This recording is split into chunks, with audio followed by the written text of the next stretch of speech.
Number 24 is to use the 3 levels of learning. So level 1 is consumption. It's what you're doing right now. And this is the shallowest of all levels of learning. Level 2 is application. This turns knowledge into actual experience. And level 3 is teaching. It's what I'm doing to you right now. This turns experience into wisdom. When you apply all 3, you are able to learn things at a deeper level. Number 25 is to understand that your emotions are your responsibility. Something I wish they taught in high school or even my own house was the ability to manage my emotions. And I remember sometimes I would even get into arguments with my wife and I would be like, you made me feel this way. She would always correct me, which I love, because of the fact that I'm the one that is feeling that. I'm the one that actually created that feeling. I should not blame that feeling on anyone else. Maybe they're a part of it, but if I'm to take responsibility, I'm the person that felt that. So the second part is understanding how to manage our emotions. And this is actually something that we're trying to teach our daughters right now. Because you are a human being, you will feel emotions. So why not learn a system that helps you manage them instead of blaming them on everyone else? Which leads me to 26, which is to take ownership of every single result in your life. This means getting away from victimhood mentality. It may not be your fault, but it's always your responsibility. And when you blame others, you lose agency. You give them power. Personal power means to avoid blaming others for shit that's happening in your own life. Number 27 is to be a goal-driven individual. Your mind is a goal-seeking machine, and most times people give it the wrong goals. You need something to focus on. You need a goal, or it will be given to you. So when I first became a trainer, I was trying to move up the ranks and I was listening and reading all the articles I could. And there was an article by Paul Chek, who, by the way, is one of the most legendary fitness coaches on the planet. And it was about goal setting. And at the end of it, he said that people are more likely to achieve their goals if they write them down. He had an action step where he said, hey, write down 20 goals, see exactly what happens. Nothing was really going for me at that time, so I decided to give it a shot. I wrote down my 20 goals. Some of them were just wildly outside of my reality, which was like to be the top trainer at that gym. Once I wrote it down, I put it in my desk and just completely forgot about it. About 6 months later, I happened to open up the drawer of my desk, and then I see this piece of paper which has my 20 goals.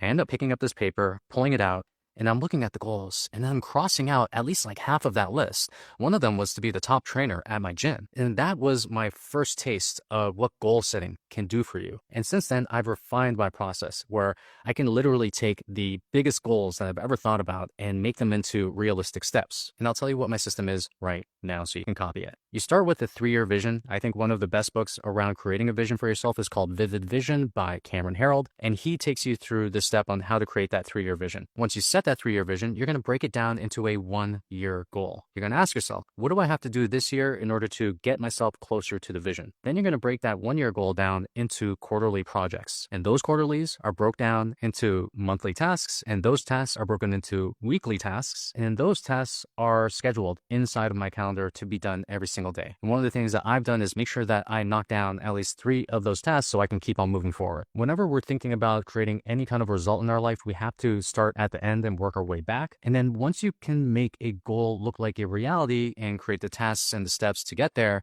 you're going to realize that every single thing that we want in life is attainable. Now, this leads me to number 28, which is the paradox, the antithesis to what I just said. So when you set a goal, that becomes the destination. Think about it as creating the destination on the GPS. Once that is created, you know exactly what it is. After that, you must focus on the process. And I'll throw something in there. See ways in which you can have fun doing the process. And I'll tell you right now, which is something that you realize probably by attaining some of the goals in your life, where you don't really feel happy once you attain the goal. The happiness was the striving. The happiness was the pushes, the work that you were doing, the process. So one of my favorite rappers, his name is Russ. He has a line that says, I enjoy the climb. I don't care where the summit is. And this is what encapsulates this point.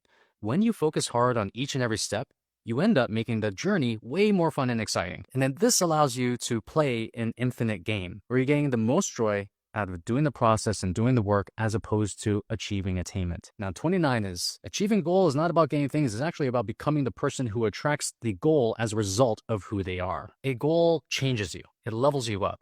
You literally cannot be the same person achieving a bigger goal than you were before that. You need new behaviors. You need new ways of thinking. So as you are doing this journey, as you're on this process, focus on the behaviors that it would take for you to attain this goal. And then keep on repeating those over and over and over until they become who you are. Now, number 30 is something that a mentor told me, which has stuck with me to this day. The shortcut is the long path. The long path is the shortcut. Think of all the times you tried to lose weight as quickly as possible. Think of all the times that you tried to get money as quickly as possible. How did those things end up? The thing about chasing shortcuts is you take away the skills that you need in order to just keep the result that you were trying to attain in the first place. When it comes to getting things in life, you want to choose the long path because it is always going to be the shortest.